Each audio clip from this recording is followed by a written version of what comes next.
So yan, bagong style na naman po ang ginagawa ni Bunsoy. So yan, nilagyan po niya ng mga temporary mga gulong.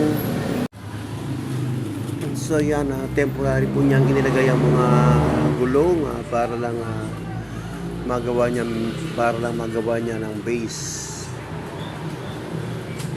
Yan, hindi pa nakalagay din ang makina, so sa likod pa lang sa nakalagay.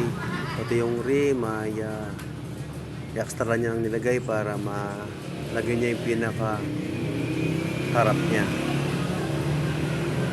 Yung tubo po niya pala ay 1.5. Ito ay 1. Yan po, ito ay 1.5 po lahat yan. So yan, nakalagay na rin po ang mga shock niya.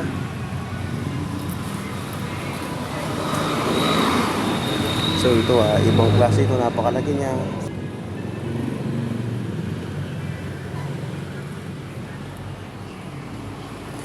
So yan ay po unti-unti po siyang nabubuo. Pa-isa-isa po niyang inilalagay kapag wala po siyang ginagawa. Ito po yung hinaharap niya. So yan, mayroon na rin siyang upuan.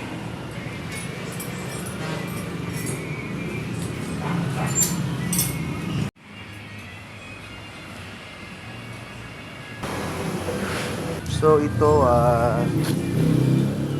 imo-modify din niya. Hindi ko alam kung anong gagawin niya dito.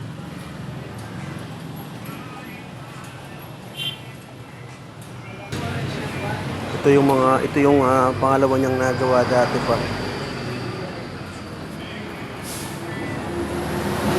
Ito kasi ay personal niyang ginagamit. So yan po, hanggang dito na lang po muna yung video natin. Abangan na lang po yung mga susunod na video natin hanggang matapos po yung isa.